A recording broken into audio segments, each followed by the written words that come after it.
Hi ladies and gentlemen, well today's another one of those serious videos, and this is strictly to the military and to the people who want to hear what a former military officer has to say to it. I want to point out here real quick because I'm remembering something that I wanted to say. Lieutenant Colonel Allen West came out, and actually because of what's happened with Afghanistan, with the military saying we can't stop crimes from happening, and specifically the rapes of young boys, that none of us should join the military anymore, and I agree. I've actually been saying that for a long time. And why? Because our military is used around the world in our name to do horrible, oppressive, aggressive things. They don't do what they're supposed to do, and then they tell you that they're doing something that they're not.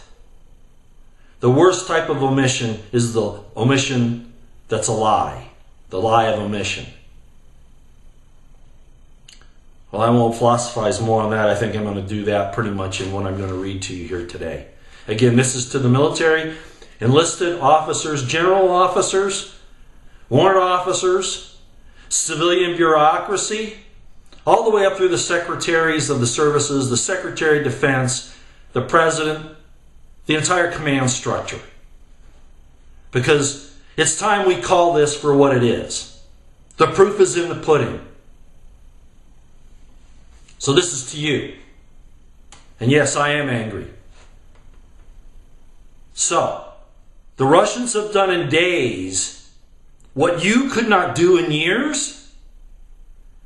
Is this proof of incompetence by the U.S. military? Or are you complicit with the crimes of the New World Order, the Central Intelligence Agency, and the White House?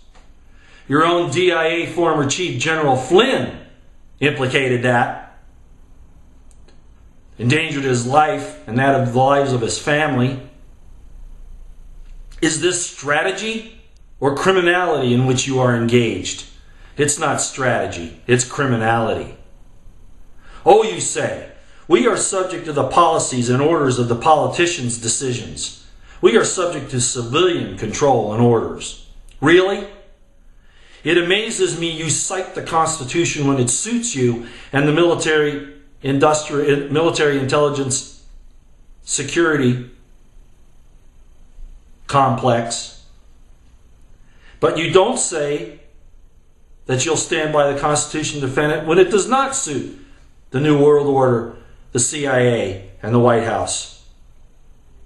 You have even engaged in the development of plans and training for your attack on Americans who stand by the Constitution you supposedly took an oath to protect.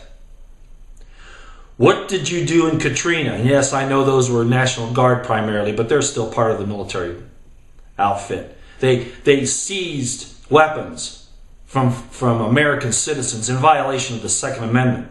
And they did it because why? Oh, I'm following orders. I have a job to do. We executed Nazis for doing that kind of thing. What would you do if the White House suspended the Constitution? Before your responsibility to obey the orders of the President is your oath to support and defend the Constitution of the United States. To say I am just following orders or I am just doing my job is cowardly and criminal.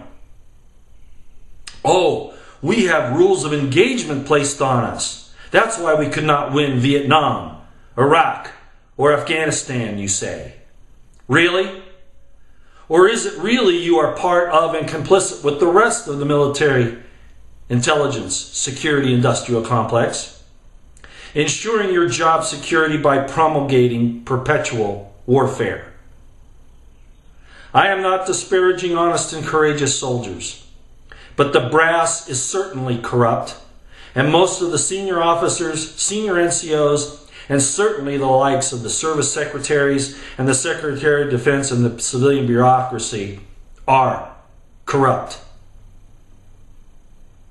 You are the hired guns of an evil and nefarious oligarchy, not the defenders of liberty, life, and the oppressed, and certainly not the defenders of the Constitution nor of the American people.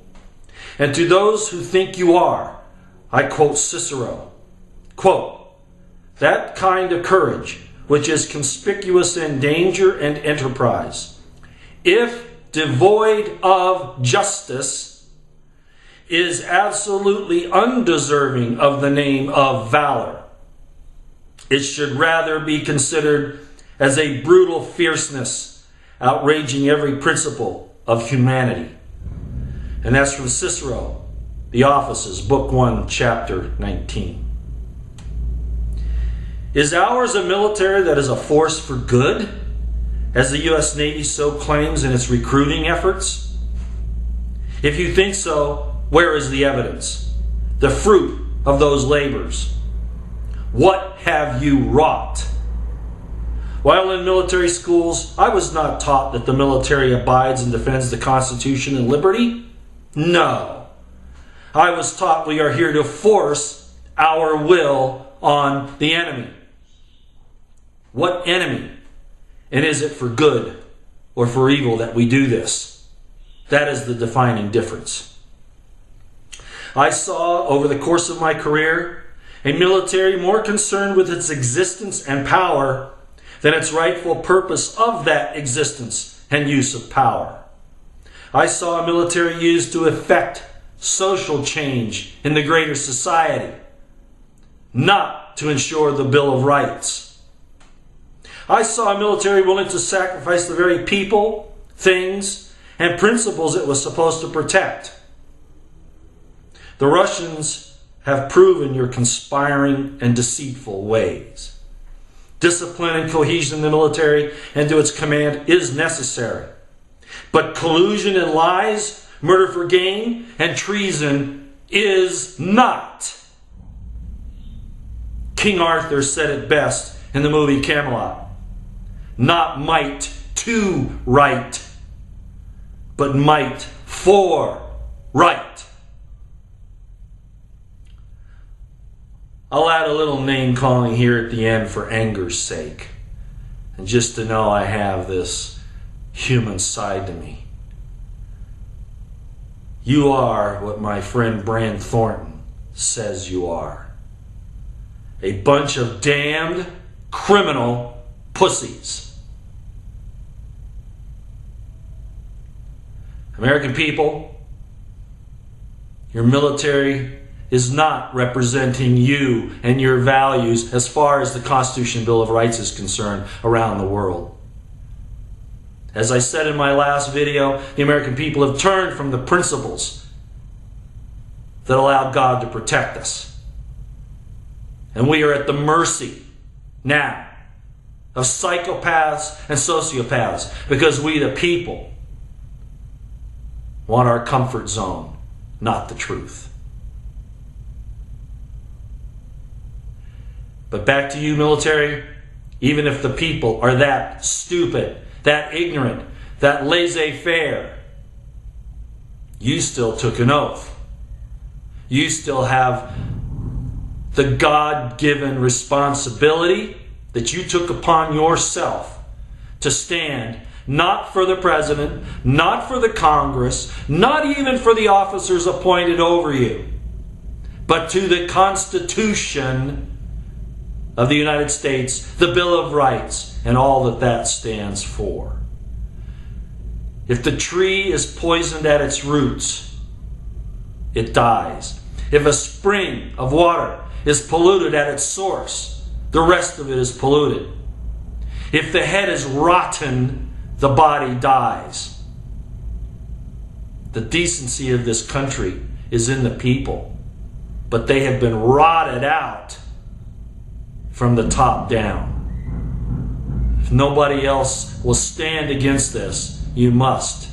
And if you fail to do so,